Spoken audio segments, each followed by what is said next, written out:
Everyone thinks because you're a zombie, you don't know good coffee. Well, they're wrong. We have very active lifestyles. It's not all wandering the countryside aimlessly or scaring passing motorists.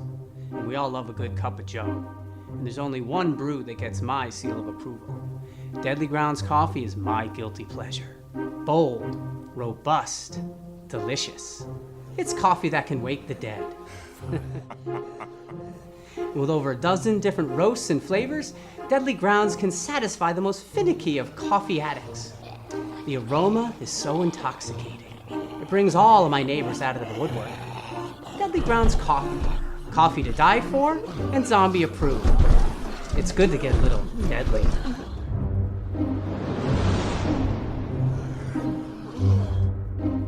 Use the front door! Oh, they're so disgusting.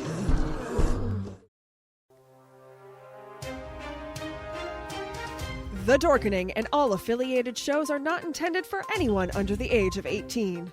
The following may contain discussions or scenes that have adult situations, graphic violence, nudity, strong sexual content, and graphic language. This show is intended for mature audiences only. Viewer discretion is advised. But thank you all for joining us. Thank you. It's been a lot of fun.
Do you have a hankering for horror knowledge? We have such sights to show you. Do you require raging retro reviews? Do you desire discussions with devastatingly dashing dorks? The Dorkening Podcast Network has nearly 30 shows to satisfy all of your nerdy, geeky, and dorky needs. From horror reviews and celebrity interviews. Hi, I'm Adam Green, the director of the Hatchet films and the star of Allison. Hi, this is Dominic Pace, who played the bounty hunter Gecko from The Mandalorian. Hi, I'm Mike Price. I'm a writer on The Simpsons. I co-created F is for Family. Hi, guys. This is Dee Wallace from E.T. and Cujo. Hi, my name is Kurando Mitsutake, director of Gun Woman and Karate Kill. Hi, this is Samantha Newark, the voice of Jem and Jerica from the original Jem and the Holograms cartoon series. As well as nostalgic trips into the past, pop culture, the latest in entertainment news, and so much more. Featuring a variety of shows and hosts that will simultaneously enrage, enlighten, and entertain you.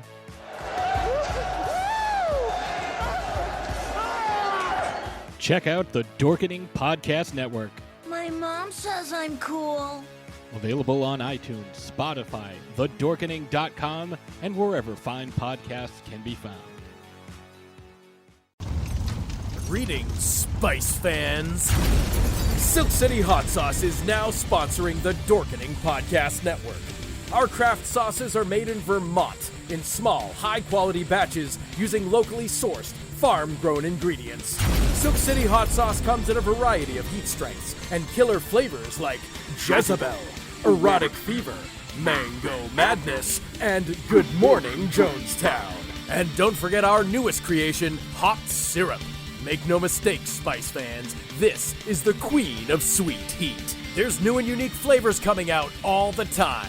Best of all, right now, listeners of the Dorkening Podcast Network can go to SilkCityHotSauce.com and use coupon code DORK Not only will you get 20% off your order, we'll also throw in a free bottle of hot sauce. That's SilkCityHotSauce.com. Coupon code DORK. Hey, happy Wednesday, everybody. That was our new Season 3 intro. I got a lot of comments here. Everybody's loving it.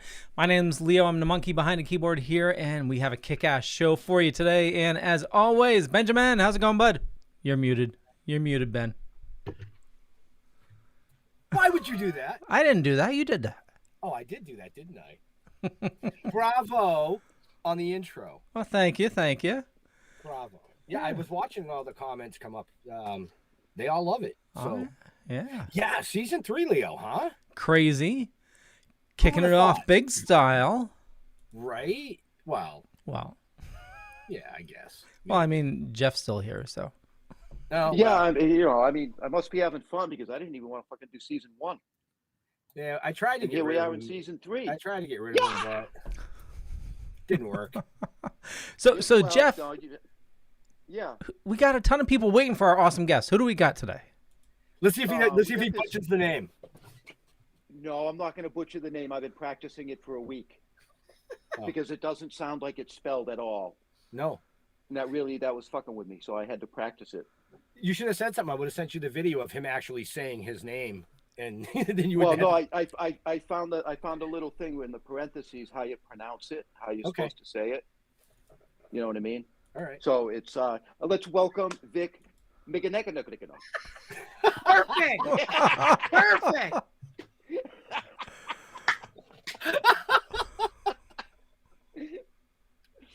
Oh, sorry, Vic. I couldn't help it. It's okay. It's okay, Jeef. It's okay, Jeef. I don't mind at all. I don't mind. There we go, Vic Lasagna. Close enough. Okay, now you're at least you're in the neighborhood now. So welcome to the show. It's a pleasure to have you here. I'm looking forward to thank you so very much. Thank you. I have a couple of things I want to say. First of all, I love the open. I love that new opening. Oh, thank you. Second, I have a couple of questions though. Number one, where are the gummies? I don't see any gummies. In my belly. I saw multiple references to gummies. I've received no gummies. Well, you got to blame Jeff because he normally brings the gummies. Yes. Okay. Well, I love gummies. Just saying. So I saw that and got excited. Second thing is, did you mean to misspell chicken? Yes. Yeah, and there's a couple Monty Python. And for those hardcore fans, there's several Monty Python references if you can catch them. Oh yes. Yeah. I love it. What a great opening. That was really fun. And also I want to say hello to so many people that have joined the show that I recognize because I normally do a live stream on Twitch on Wednesday nights. And yes, there are 5 lights. And 6 if you count Jeff. I'll be lit for a little while. I have rehearsal tonight for a stage play that I'm doing in town, and there's Polka Nut. Oh my goodness. Anyway, so it looks to me like a lot of Desi. Hi, a lot of the Twitch family that normally gets together with me on Wednesday nights is here early. So I see that. Well, we want to thank them for joining us tonight on Season 3 premiere with Vic Lasagna, as Jeff said. I think you got closer than he did, Ben. Oh, I know how to say it. I was just giving him crap. You know what I'm going to do right now? I've never done in my life. What's that? I've been doing this lately because I've been doing an audiobook, okay? And every once in a while, a name of like a city in another country will come up, or a word that I'm not familiar with. So I will type in pronounce, and then I'll put the word up, right? And it'll tell me how to pronounce it. How to pronounce. So I just typed into a search window, pronounce my last name, and let's see what it says. Oh boy. Pronouncenames.com. Mignogna. No. Oh my God. Mignogna. You idiots. This is literally a website Okay, wait a minute. Here's Italy. Hold on. This might be right. Pronouncenames.com. Jeff, are you listening? Mignogna. That was closer to what I had. Mignogna. That's the actual way, is Mignogna. But when my grandparents came off the boat at Ellis Island, it turned into Mignana. So it's Mignana, like tomorrow in Spanish. Right. Well, now that we've got that out of the way. Well, thanks for having me, you guys. Phew. Got rid of I'm him. sorry, that's about all we have time for today. And that wraps up Vic's career. I just have to say I absolutely. I think we've covered everything, guys. I think we've covered everything. I have to say, when you got up, I absolutely loved the chair. Oh my God. My chair? Your chair. Oh, thank you. It's kind of captainish like. Oh, so captainish. Kind of captainish chair, but I've got my real captain's chair upstairs in my little display room. But when I saw this at a store, I'm like, ooh, that kind of looks like a Star Trek chair. Yeah. I'll take it. There's no controls on the arms or anything, though. No. You'll have to add some. That's upstairs. Pretty nice leather. I don't want to mess the leather. Yeah. So I'm gonna dork out right from the beginning. Oh, I was waiting for someone to dork out or ask a question. I figured I'm sitting here going, really? We're 12 minutes in and we're talking about fucking chairs. Great. This is fucking spectacular. Well, because it looks like. Oh, by the way, it is 18 plus, so I can do that. Oh, okay. I did fix that, yeah. Well, it does look like Kirk's chair, and you do an awesome, cosplay as Kirk. But somebody had a Next Generation comment in there. Is there? Well, the 5 lights. There are 5 lights. Do you have a preference to any Trek series, or do you just love all Trek? Leo, are you just joining us now? I am. Did you read the friggin' show notes, Leo? Yeah. Do you know anything about your guests? Well, no. I mean, like for me, I don't care for Deep Space Nine. You know, you seem to be as informed as Jeff with my last name pronunciation.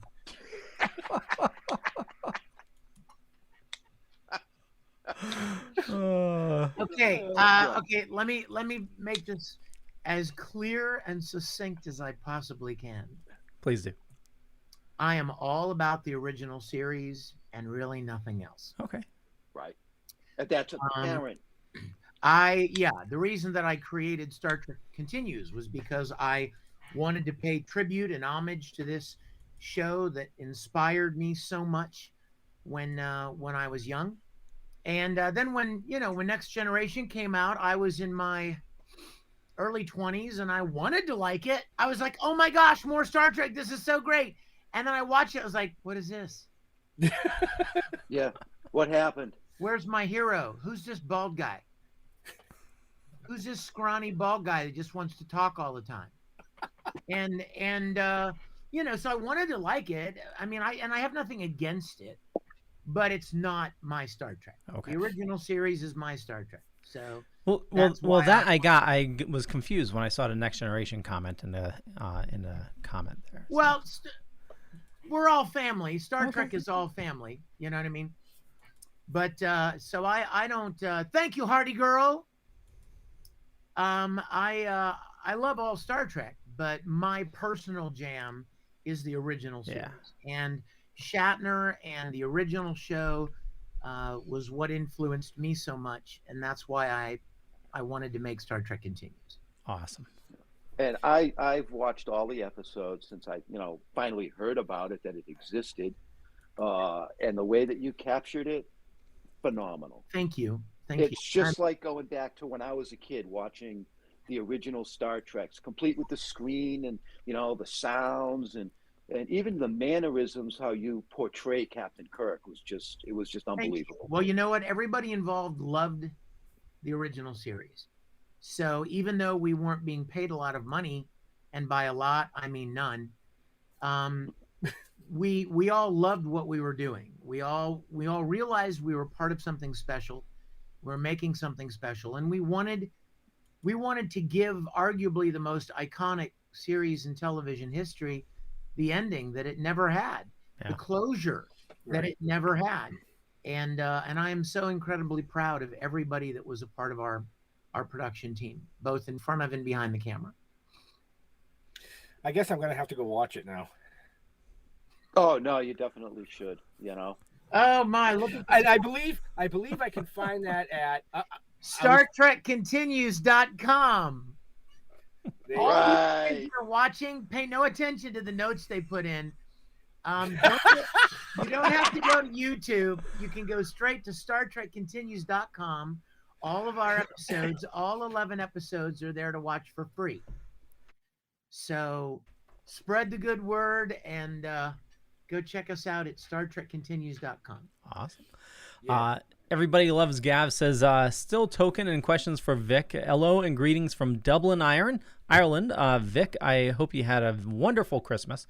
Now, serious question, top 5 desert island albums. Oh, is this if I was stuck on a desert island kind of thing? I believe so. I would assume so, but it's coming from Ireland, so you got to answer it. First of all, I love Ireland. One of my dear friends who was our special effects supervisor for Star Trek Continues lives in Belfast, and I actually did a couple of Comic-Cons over there. Very cool. A couple of years back, and got to hang out with him. And I've been to Dublin a couple of times and Belfast, and just absolutely love it. Now, in answer to the question, top 5 desert albums. Okay. At least 1 or 2 Barry Manilow records, because I love his music. He got me started playing the piano and writing songs, and so a couple of his, probably maybe Even Now and Trying to Get the Feeling Again. Those are 2 good albums of his. Definitely some movie soundtracks. Maybe Star Wars, but maybe Lord of the Rings. I really love orchestral soundtrack music, so it'd be at least 1 or 2 of those. And then I have one more. I'd probably something classical, just to keep my taste cultured on the desert island. Well, there you go. Or maybe it would be a sound effect. Maybe it would be a sound effects album of big city streets and busy honking cars. Beep beep. Yeah. Right. I would have put you more as like the Grease soundtrack. Grease soundtrack. Oh. Were you not in the green room with us that night? I'm just curious. Well, I was physically there. Oh, okay. Yeah, I was physically there, but that was a week after surgery. Actually, here, let me refresh your memory. Oh, geez. Are you expecting me to actually do something? Yeah, Leo. Yeah. I think I sent you a video. It's very short. You did. You sent me 2 of them. All right, so just play one. No, I got them. I had to format them, so I got them both merged together. Anyway, here they are. Play them both.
also cannot use those notes?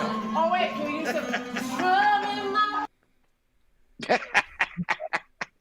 But there was a reason why I did that, because during the first song, you could hear Vic clearly shouting out the different chords and teaching everybody song as he went. I would like to say that I'm sorry. I'd like to apologize to everyone who inadvertently entered the room, and they were like, "Oh my gosh, not Piano Man again." Listen, you guys, Piano Man is a crowd favorite. All right, when you don't know what to do, you go to Piano Man or you go to Journey. I can play other songs. That's the point. But that's where I was leading it. But it was the teaching aspect, because I was reading over some of your past, and you've taught in the past. Yeah, it wasn't a career move. The first time that the first year I was out of school, the first year out of college, I didn't have anything in particular lined up. And so a friend of mine's dad was the administrator of a high school in Florida, Jacksonville, Florida. And he asked me if I had any plans lined up for work. And I said, no, not yet. And he said, you want to come down and teach acting and speech and drama classes at this high school I'm the administrator for? And I was like, sure. And then 2 weeks before that, 2 weeks before school year started, he calls me and he says, so the guy that was supposed to teach 11th grade English bailed out on us, and we checked the SAT scores of all the new incoming teachers, and you had the highest SAT scores in English, so you're going to be teaching 11th grade English too. But you must be a natural at it, because I mean, you just, and that's back to the green room. You just kind of took over, and I don't know. I thought it was fun as hell. I think I was the first one to leave. That's because you couldn't stand up. By the way, you guys, the guy that was playing the guitar, somebody said something about Danny DeVito. Danny DeVito. I was going to bring that up. Steve Constantino. He was one of the Comorian guards in Return of the Jedi. Yes, right? Exactly. I love that paisan. We do too. He's actually going to be coming on, I believe, either February or March. He's going to be booked on the show. Wonderful. But he might actually be on the Dorkening before that. Who knows? So, and that would be Leo's show that follows this show at what time tonight? 9 o'clock tonight? 9 o'clock tonight, yeah. That's right. So, but I wanted to bring up the teaching aspect, because I found that very interesting. Well, thank you. And I love music. Oh, absolutely. I love music, and I love playing, jamming with people and stuff. And sometimes you actually have a couple of albums, don't you? No, I have 6.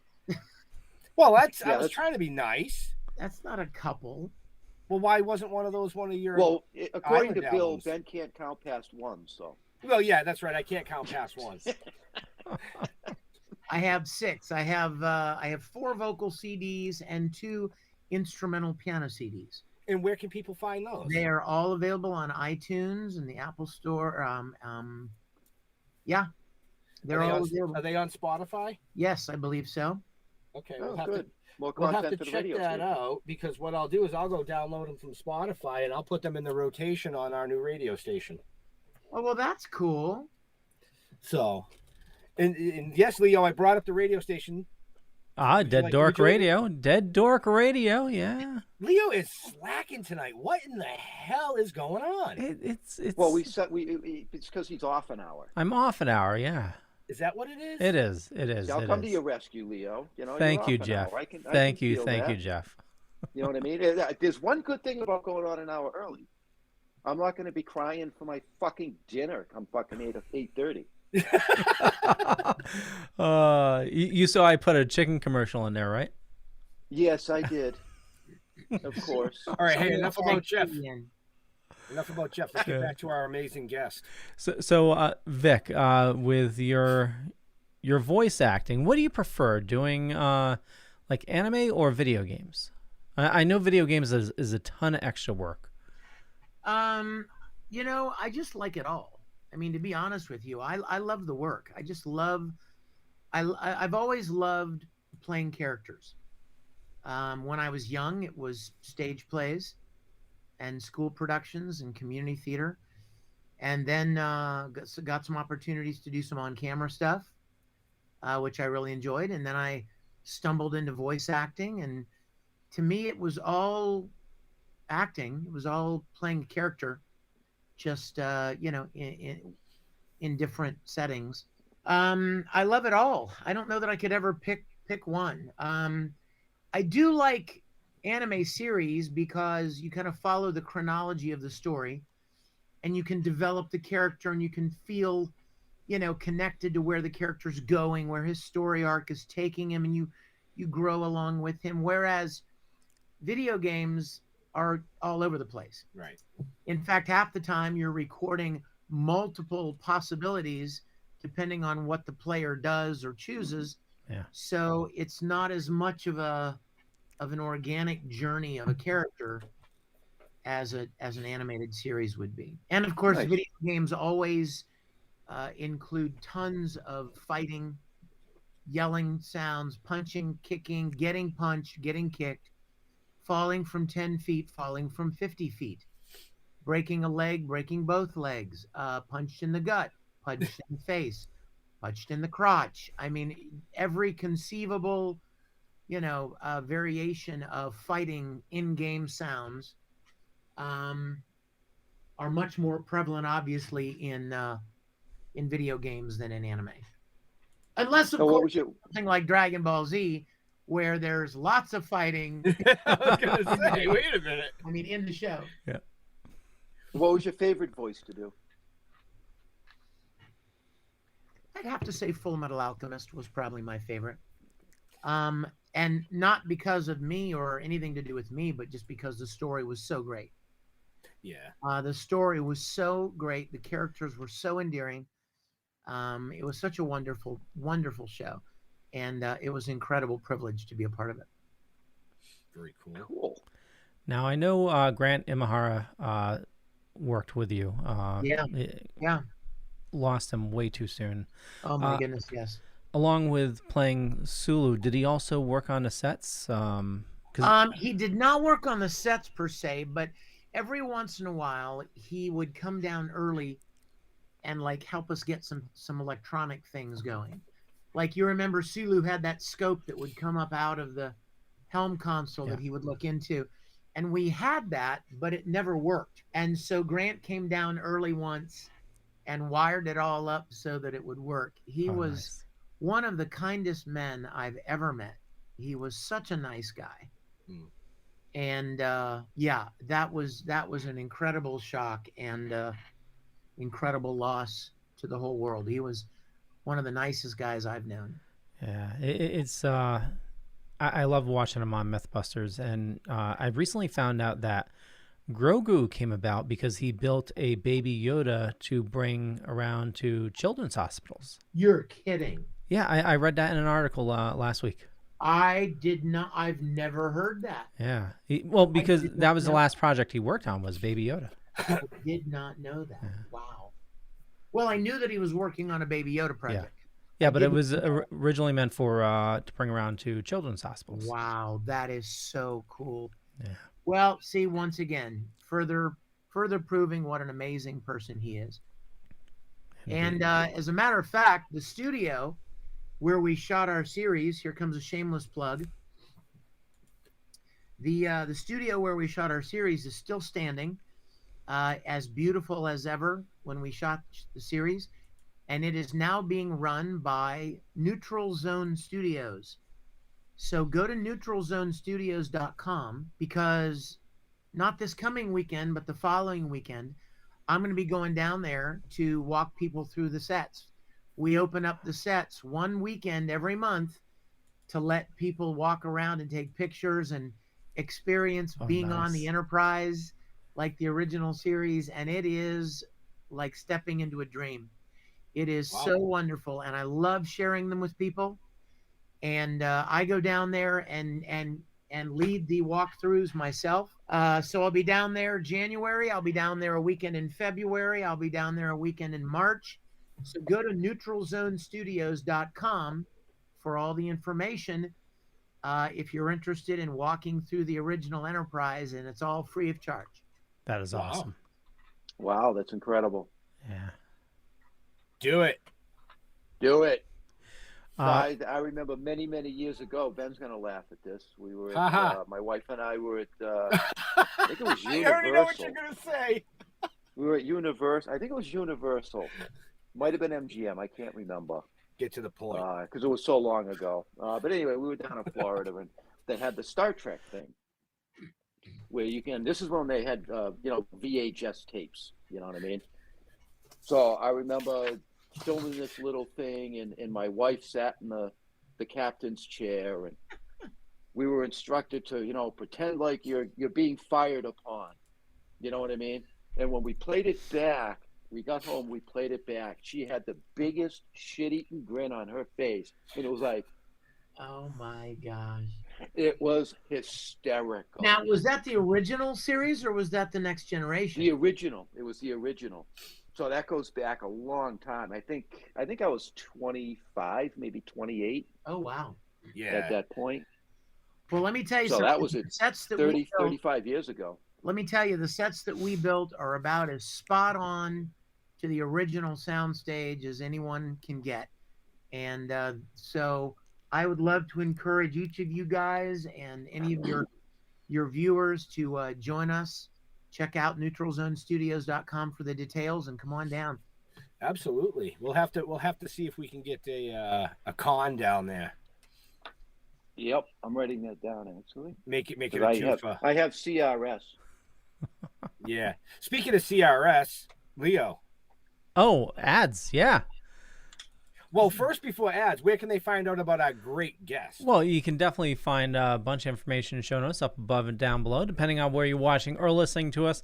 And since, obviously, because I forgot to put some of the links there, you can definitely go to Vic's website. I have that link there as well, which you do have a bunch of links on your website to everything. Obviously, we do have some sponsors to pay the bills here. And we have a new one this week. Ben, do you want to announce it? No. No, I'll just play it. Okay. I don't announce. That's Jeff's job. Surprise. I just...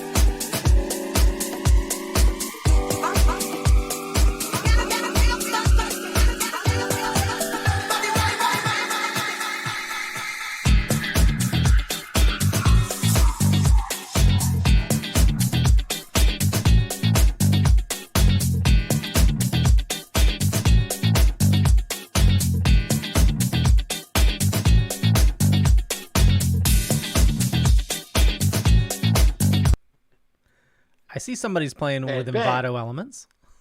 Yes, they are. And that actually is Mary Palmer. Yeah, they've been great supporters of ours over the last few years, and we greatly appreciate that. Lynn, DJ, thank you. Yeah, you can also check them out as extras in our film. So. Oh, cool. Oh yeah. We had the pleasure of we haven't killed DJ yet, just Lynn, right? No, we ran him over with the truck. I slammed into the concrete floor. Yes, their CBD gum is out of this world. They have dentists that use it. So it's just out of this world. And Billy says, was that a hint talking about cons? Oh, yeah, sure, Billy. Yes. You want to go get down there? Let's do it, Billy. Did I notice in that commercial that they had CB treats for dogs? Yes. Yep. Okay. Now I've seen everything. Yeah, it's actually very, very helpful. The dogs actually love it if you have a hiker dog or you're going on a long car ride. It helps mellow them down. Yes, wow. Jeff chews on them every time we drive out of Massachusetts.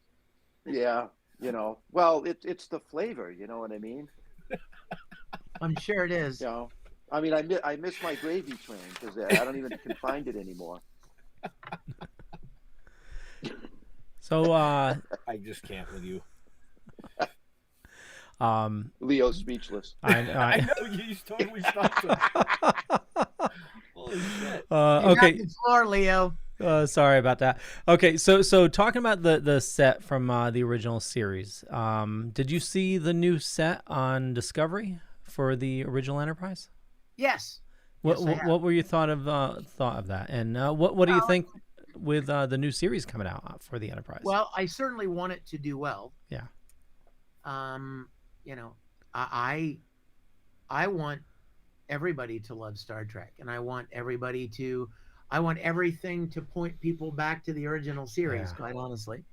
But having said that, you know, I mean, I like a couple of the nods that they gave to the original bridge, but you know, they're never going to go back to that original look. You know, they're moving forward, and so they had quite a challenge in front of them, quite honestly. You know, the challenge of giving it a nod to the original series, supposedly being back in time somewhere in the Star Trek timeline, but still feeling new and technologically advanced. So I don't envy them their job, but the sets that we built, at least in my humble opinion, are about as close as you're going to get to what they had at the original Desilu Studios in the late 60s. Yeah. That's why it's so much fun to share it with people, because when those doors open and the fans that come down, and we have hundreds of people that come down every time we do this. They come from all over the country. Some of them even fly in internationally. But every time those doors open, we get responses, every conceivable type of response. Like people start crying, laughing, jumping up and down, dancing, swearing. It's amazing. Because it's like you're looking at a television show, but you can actually walk in and run your hand down the wall and, you know, sit in the captain's chair and step up on the transporter platform and, you know, and experience it, you know, tangibly. It's an amazing thing. And next to building it and making our series, I think my favorite thing is sharing it with people for the first time. That's awesome. Yeah, that's a great idea. Whoever just wrote that. Putting a camera there to get that would be actors. Hardy Girl. Very smart idea. Very smart idea. Yeah, I can tell that chair's way too comfortable. He's starting to doze off on us. One of the things that I really loved about the Star Trek Continues is the fact that you brought in one of the original Star Trek characters' sons. Yes. And that blew my mind when I first saw that. Yes. That was impressive, and it really paid homage. Yeah, for those of you that don't know, the guy who played Scotty in the original series of Star Trek was named James Doohan. And his son, Chris, plays his father's role in Star Trek Continues. And it was really a joy to have him there. He was a tiny little boy when his dad made the original series, and he used to regale us with stories of his dad locking he and his brother into the shuttlecraft and saying, "Stay here and play until I get back." He would take him to set. So it was really, really neat to have Chris be a part of it. He's such a nice guy, and he did such a great job, you know, paying homage to his father's role. It's wonderful. That's awesome. Thank you, Scott. Thank you so much. And I saw Cress here too. Hello, Cress. Thanks for joining us. I want to thank everybody that's out there joining us for joining us this evening. You know, we have an amazing guest. We are in our third season, kicking it off with an amazing guest. Wow, I'm honored. You know, we have tons of stuff coming for season 3, so you'll have to subscribe, like, and follow us as well now. Just there's my shameless plug for the night. But I do have a question. I was reading your bio and backstories and stuff. What is a summer seasonal officer? Yeah, I was going to bring that up too. A summer seasonal officer. I read that and I said, well, I've never heard of that. That's easy. What is that? A summer seasonal officer is a police officer in a seasonal town that doesn't normally have tons of residents, but in the summer months, they turn into tourist destinations, and so they need a lot more law enforcement. So you're confiscating everybody's weed? No. Yes. Oh, okay. Maybe. Maybe. Maybe. He might want to go back there someday. Maybe. No, I was a police officer in Ocean City, Maryland for a couple of years, and my mom still lives there. I love it. And yes, like Jaws, whoever just wrote that. Billy Middlestat. Oh, here they are. My little thing here on the side was set to private chat, and I couldn't see any of the comments, and I'm like, they're going by, and I don't see them. Yes, yes, just like in Jaws, Amity is a summer town that, you know, and Ocean City was in Maryland is a town that has about 30,000 people that live there year round, but in the summer months it swells to 300,000. Wow. Because of tourism and the beach and stuff. So very cool. They put on a lot of officers. They train them, and you know, we go through all the same training and are sworn in by the mayor and powers of arrest and carry a gun and the whole 9 yards. That's very cool. That's very cool. They allowed you to carry a gun? Wait, Oh, yeah, I'm going to stop you right there, Jeff. I am going to stop you right there. Oh yeah. Did you not already ask him where he resided? And he said Texas. I live in the beautiful free state of Texas. If somebody says that they live in Texas, you can be damn sure that they have guns. Well, they don't have to, but the beauty is they're allowed to. Most of the residents. That's the point. Most of the residents in Texas know how to use a firearm. Just saying. Just gonna put that out there. Texas. I love Texas. I am incredibly happy to live here. I love where I live. I love Texas. I love the people here. I love the cost of living here. I love the way the state is run. I love it. So very cool. But no, I saw it. Like I said, I had seen that, and I figured that's what it was. But I wanted to bring that up because we like to thank our veterans and first responders. That's how I close the show. So I want to thank you for that service. Thank you. It was very interesting work. It wasn't something that I did as a career move, just like the teaching. The teaching thing wasn't something I wanted to do with my whole life, but I didn't have anything scheduled, and I thought, well, that could be fun. Especially as an actor, there's a certain dramatic element to being a police officer. So I really enjoyed it. I enjoyed it. Really cool. That's really cool. Tony's asking, did you ever do any acting work at Frontier Town in OCMD? Oh, Tony, what a great question. No, I did not. Frontier Town, you guys, is kind of like a Western town, and they would hire actors, you know, to play the sheriff and the marshal and the bank robbers and stuff. No, I never did that. Now I feel like I Sounds like fun. Yeah, I mean, he mentioned Frontier Town. I'm not sure where he's mentioning it. Frontier Town was a place in Ocean City. It's Ocean City. Okay. Yeah. We actually have one in New Hampshire. Same thing. Because my parents used to take us there when we were younger. Yes, exactly. So it's really, really cool type of getaway for people. So, well, I don't know if that name is Xyled or Zealed, but I love you too. Oh, top you. That's exiled. Oh, okay. Oh, you can pronounce that, but you can't pronounce our guest's last name. Well, it's not spelled like exiled. Exactly. Phenomenal Wig is asking Vic, what was the hardest anime character to voice? Well, the hardest character vocally was the guy that's hanging out behind Ben right now. I don't need glasses, Rowan. What would make you think I need glasses? There you go. Oh, thank you. Can you see that now?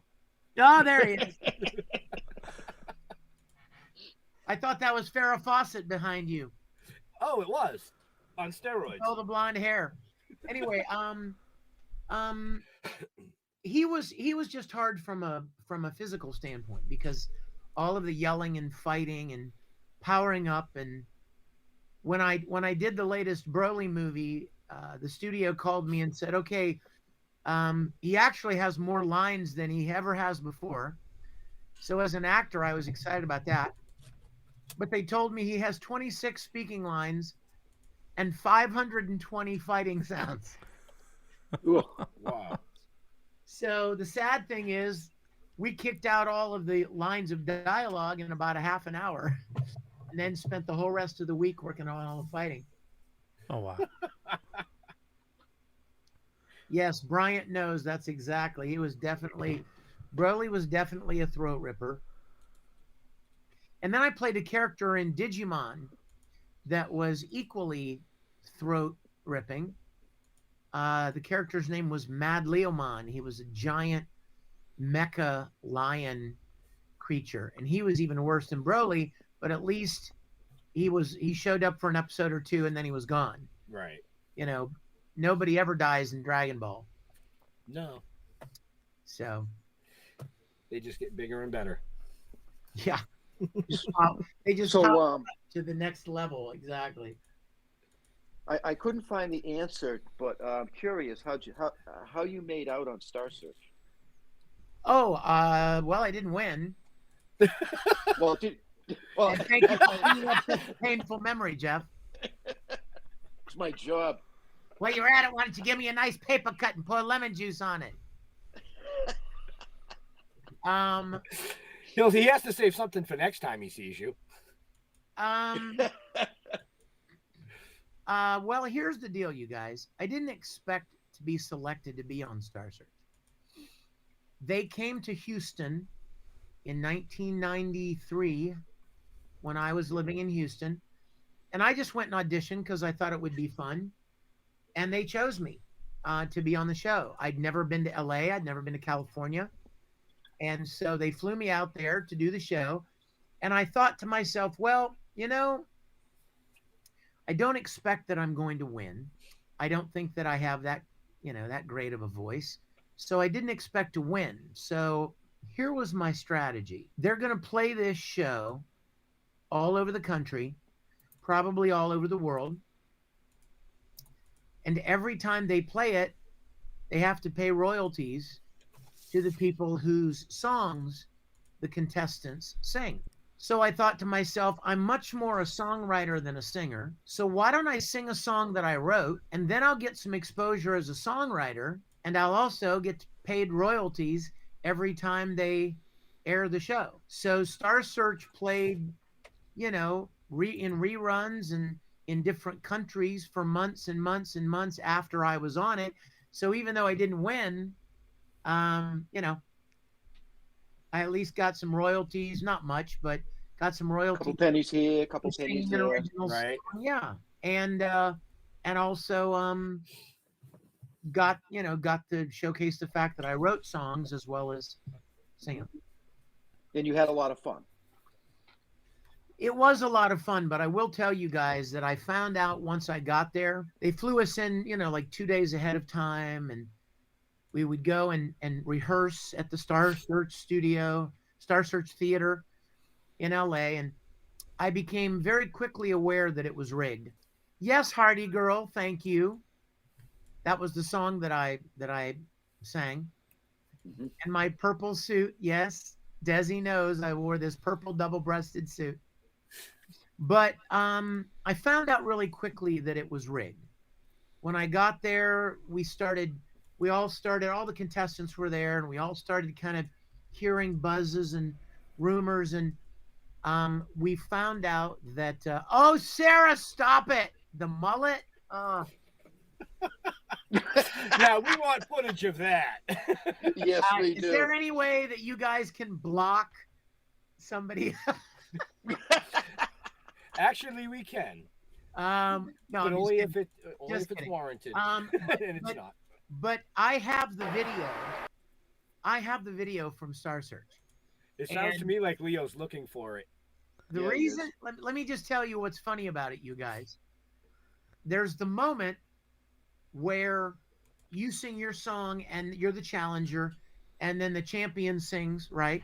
And then they make you two stand there and look right into the camera, and they say, the challenger receives so-and-so stars, and the champion receives so-and-so stars. Ta-da is the winner, right? So the champion sang first. His name was Roscoe. I'll never forget it. And Roscoe always liked to sing Michael Bolton songs. Okay. Michael Bolton was big at the time. Love is a wonderful thing. And so he did that song. And I was standing in the wings waiting to go on when he finished. And he was so pitchy. He was so flat. And I was standing in the wings going, oh my gosh, I could win. I could conceivably win. He sounds bad.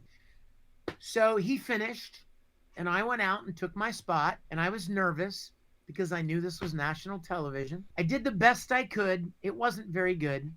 I didn't expect to win, like I said. And then came the moment of truth where me and Roscoe stand side by side, and the camera's shooting us head on. We're supposed to look right into the camera so the world can see our reaction, right? And Ed McMahon says the champion receives 3.25 stars. Now remember, there are only 4 stars possible. Right. And he just did the worst performance I'd ever heard in my life. And when Ed McMahon said the champion receives 3.25 stars, I literally on national television went like this. I knew at that moment, okay, if they gave him 3.25 stars for that, I'm done. See ya. So they intended for him to keep winning, so he kept winning.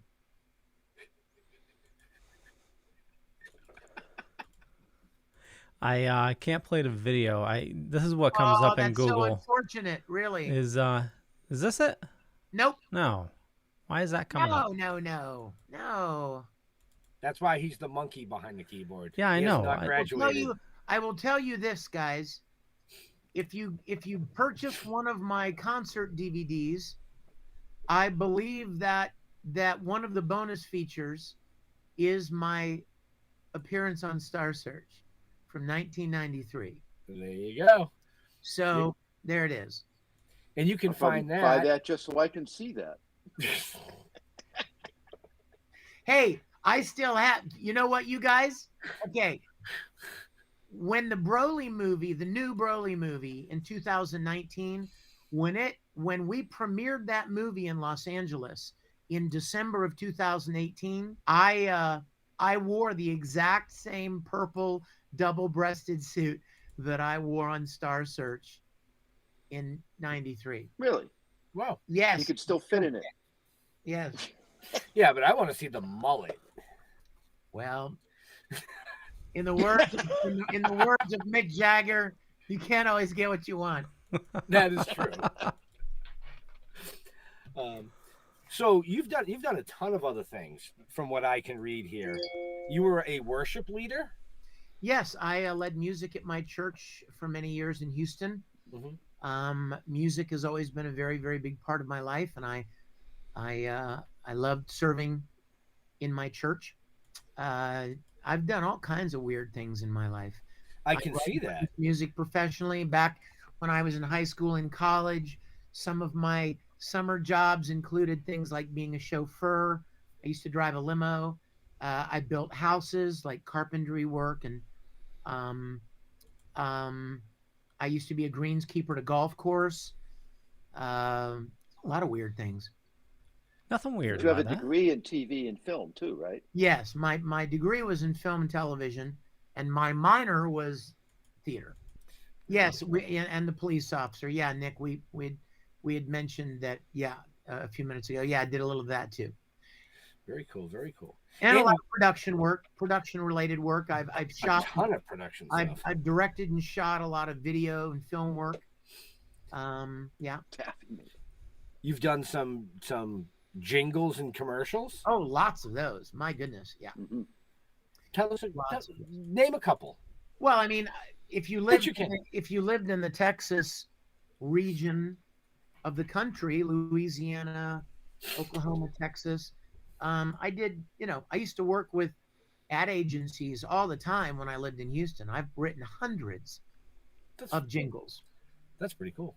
And post scores for television shows or documentaries, or I used to work with radio stations a lot doing parody songs where I would do a parody of a pop song. I always enjoyed those. Yes, the national anthem many times.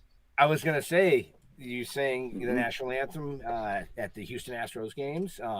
But going back to the jingles and radio stations, we have a radio station.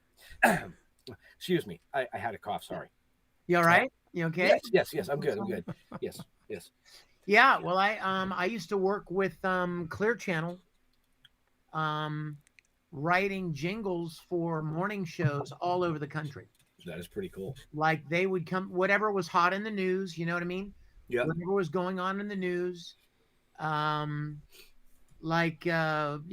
it was Clinton or West Nile virus or any number of things, and they could be local as well. Right. So, there may be a morning show team in Pittsburgh, and there's a hospital that's about to get shut down in Pittsburgh, and they wanted a jingle.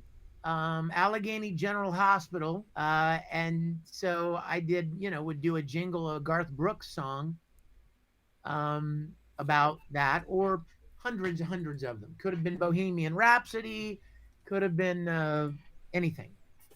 Very cool. Very cool. We're going to have a morning show. It's Saturday morning cartoons, but it's still a morning show. Well, if you need a jingle, you knew how to call, right? Yeah, totally. Well, at least I know who to call. I'd call the fucking Ghostbusters. So. For what? Because that's what they tell you to do. Oh, that's what they tell you to do. So we are getting close to that time. Usually we'll run a little late and a little long.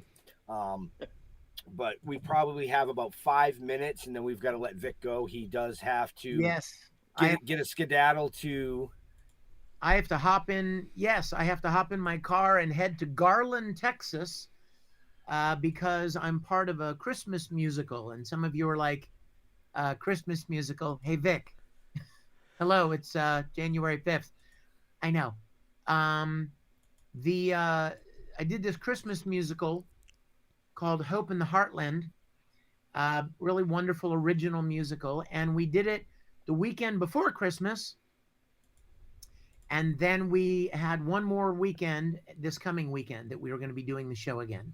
So we're all showing up tonight for rehearsal to make sure we didn't forget our part, our lines or anything.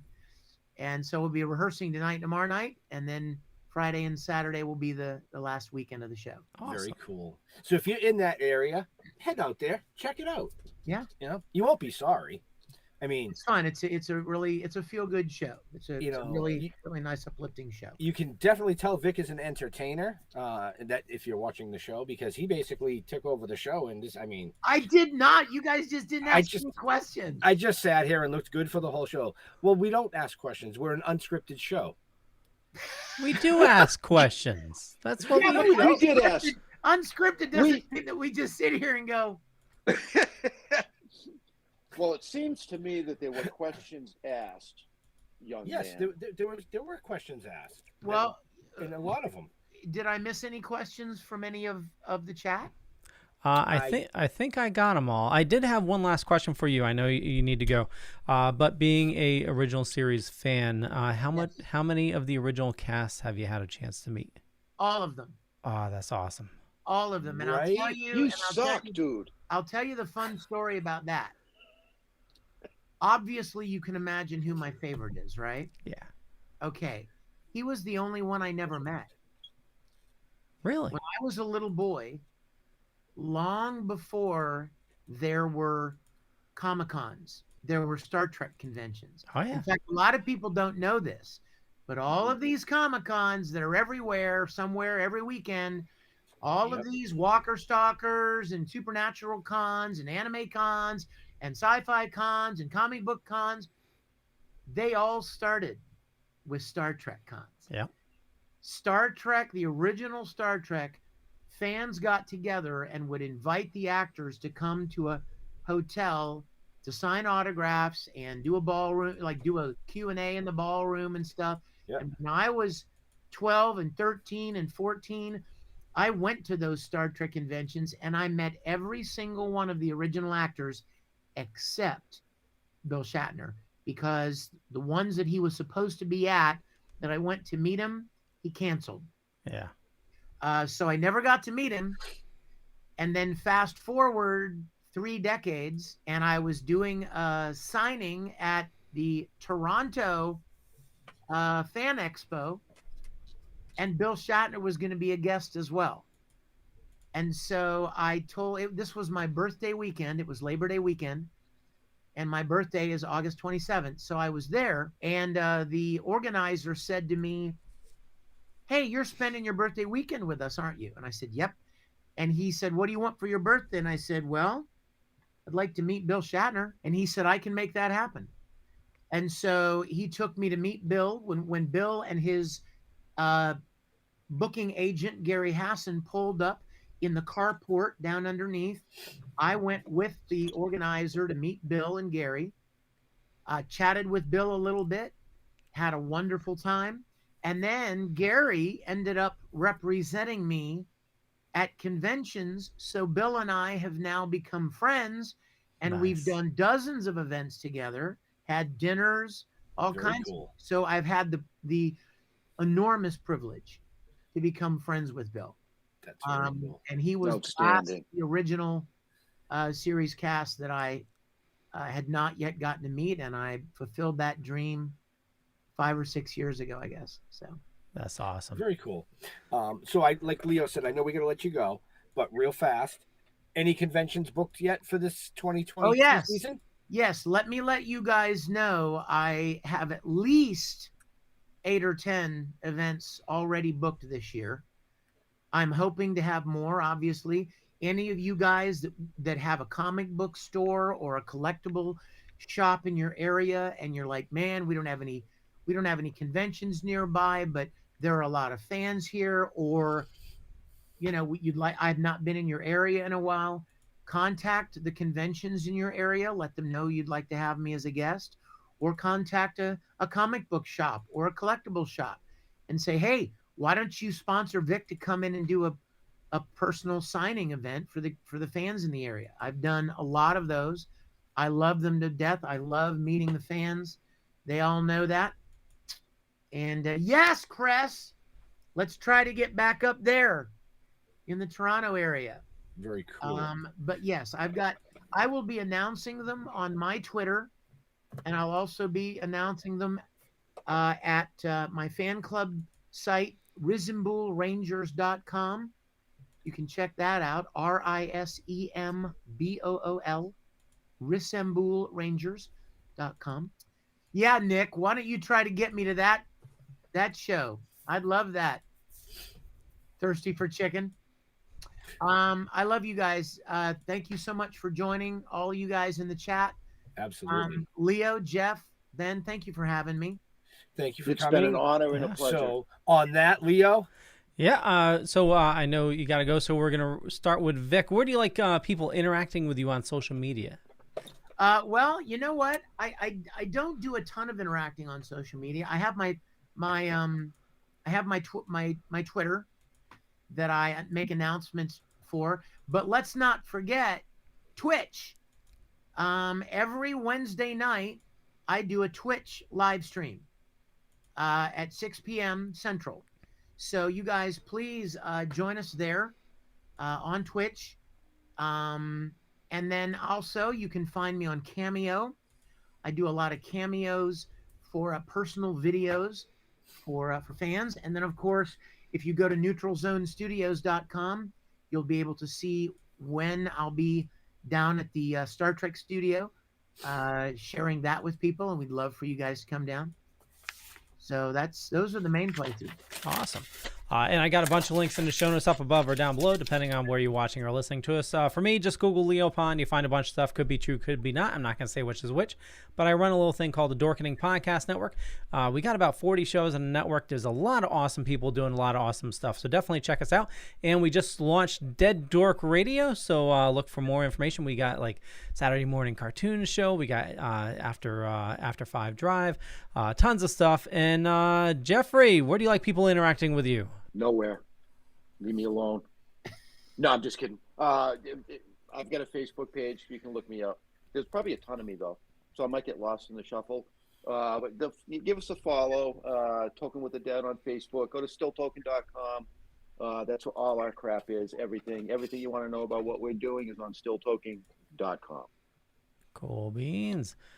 As well as the rebroadcast of this. So this will be archived on stilltoking.com. It would be archived on YouTube, IMDb, basically anywhere that we are.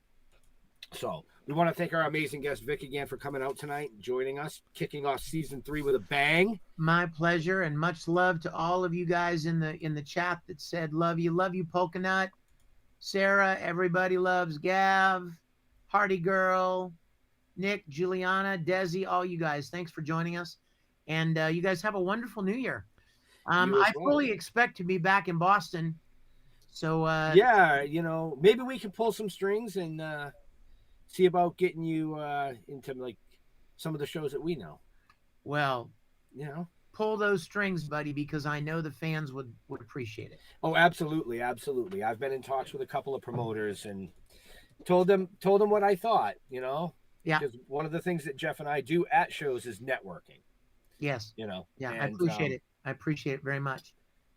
So on that, thank you to all our veterans and first responders for doing what you do so people like us can come up here and do what we do. Absolutely. Stay safe. We'll see you all next week. We got great guests coming this month. You won't want to miss. Absolutely. Take care, guys.